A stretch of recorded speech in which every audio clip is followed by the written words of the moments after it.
Imagine standing on a Scottish hillside, the wind cutting across the heather, the sky vast and gray above you, and then a shadow, massive, silent, moving with impossible's grace across the ridge. You look up, and there it is. A golden eagle, not in a zoo, not in a wildlife documentary filmed somewhere else, right here, in a place where, for over a century, there were none. This is not a fantasy. This is what happened a lot in Scotland's Cairngorms National Park, and the story of how 20 golden eagles changed an entire landscape, forever, is one of the most remarkable rewilding stories of our time. Let's go back to the beginning. Golden eagles were once a defining feature of Scotland's highland skies. For thousands of years, they ruled the thermals above the glens, hunted across open moorland, and nested in ancient crags. They were woven into the mythology of the Gaelic people, symbols of power, freedom, and wildness. But by the 20th century, something had gone deeply wrong. Centuries of persecution, hunting, and habitat loss had pushed golden eagles to the very edge of existence in many parts of Scotland. Gamekeepers on grouse moors shot them, trapped them, poisoned them. Not always legally, but consistently enough that entire regions were emptied of the birds completely. The southern uplands of Scotland, which had historically supported breeding pairs, had been without golden eagles for generations. The skies were empty. The ecosystem had quietly, invisibly, begun to unravel. Scientists and conservationists understood what this meant.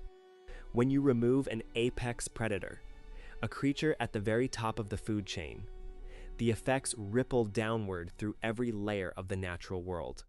This is what ecologists call a trophic cascade, and Scotland was living one out in slow motion.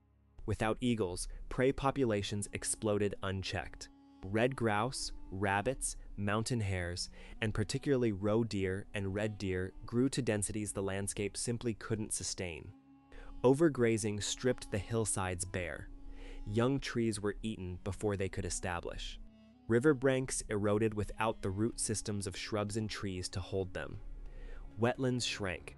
Songbird populations declined as ground nesting habitat disappeared under the pressure of too many hooves. The land was out of balance.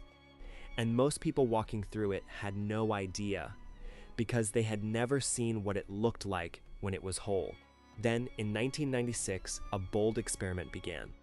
Scottish Natural Heritage, now Nature Scot, launched a reintroduction program, bringing golden eagles captured from Norway back to the southern uplands. Over the years that followed, more birds were brought in. The project was careful, methodical, and controversial. Farmers worried about livestock. Gamekeepers were hostile, but the scientists pressed on. The program that we're focusing on today, the release of 20 golden eagles that would change the highland ecosystem forever, represents the culmination of years of learning, advocacy, and ecological courage. These weren't just birds being released into the wild. They were architects being handed back the blueprints to a world that had forgotten what it was supposed to look like. So what actually happened? In the first year after the releases, the most immediately visible change was behavioral. Deer and rabbit populations, long habituated to moving freely across open ground without threat from above, began to shift their patterns. This is something researchers call the landscape of fear. When prey animals know a predator is in their environment, they don't just get eaten less or more. They change where they go, how long they stay in one place, and what terrain they use.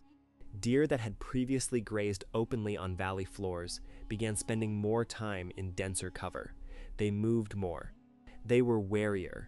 And this seemingly simple change in animal behavior had profound consequences for the vegetation. The valley floors and lower hillsides, long stripped bare by constant grazing pressure, began to recover. Grasses grew longer, wildflowers returned, and most significantly, woody shrubs and young trees began to establish themselves in places they hadn't been seen for decades. Rowan, willow, birch, juniper, the building blocks of native highland woodland, started coming back. By year 2, the effects were compounding. Longer vegetation meant more cover for ground-nesting birds. Curlew, lapwing, and golden plover, all species that had been struggling in the region, began to show improved nesting success. The connection between an eagle soaring a kilometer overhead and a curlew successfully raising chicks in the grass below isn't obvious at first glance. But the logic is clear when you trace it. The eagle changes the deer changes the grass changes the bird. The rivers told a story too. As vegetation recovered on the valley floors and riverbanks, root systems began to stabilize the soil. Erosion rates dropped measurably. The rivers ran clearer.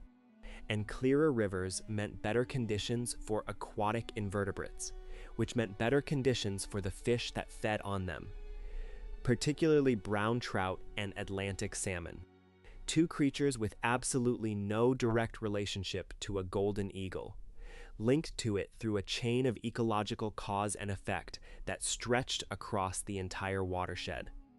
In year 3, the researchers began documenting something they had theorized, but weren't certain they would see so quickly: evidence of territorial establishment and, eventually, breeding attempts. Watching an eagle select a nesting site, begin to build or refurbish a nest, and engage in courtship display over a hillside that hadn't witnessed these behaviors in living memory. For many of the field ecologists involved, this was deeply emotional work. It was restoration not just of a species, but of a relationship between a creature and its homeland. The social dimension of this story is just as compelling as the ecological one, because reintroductions like this don't happen in a vacuum. They happen in landscapes where people live, work, and make their livelihoods. The early resistance from farming and land management communities was real and understandable. These are people whose families have worked these hills for generations, and they had concerns about sheep, about grouse, about whether their way of life would be disrupted by a conservation agenda being imposed from outside. Those concerns had to be taken seriously. And the most successful elements of the reintroduction program were the ones that engaged local communities as genuine partners, rather than treating them as obstacles. Farmers who reported eagle activity received support rather than suspicion. Monitoring schemes included local volunteers who knew the land intimately. Tourism began to generate economic value that local businesses could feel. A golden eagle hotspot, it turned out, was also a tourism draw. People traveled from across Britain and Europe for the chance to see one. Bed and breakfasts filled up. Local guides found new work. The economics of rewilding, so often dismissed as a luxury concern, became tangible and local. This is the part of the story that often gets left out of the dramatic ecological narrative. The eagles didn't just change the ecosystem in some abstract biological sense. They changed the relationship between people and the land they lived on. Communities that had seen their uplands as economically marginal, as places young people left and didn't come back to, began to see them differently. The presence of something wild and magnificent made the landscape legible in a new way. It made it worth something that wasn't just measured in sheep or grouse or timber. There are harder truths too. Not every eagle that was released survived. Some were found poisoned.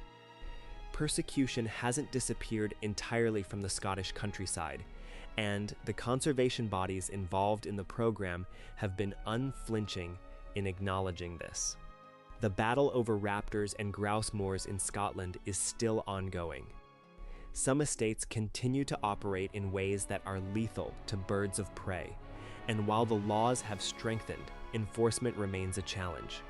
The 20 eagles didn't transform the landscape effortlessly. They did it against the odds, and some of them paid for it with their lives. That's a fact that sits alongside the triumphant ecological data, and it matters. Conservation wins are rarely clean. But here is what is undeniably true 3 years after those birds were released.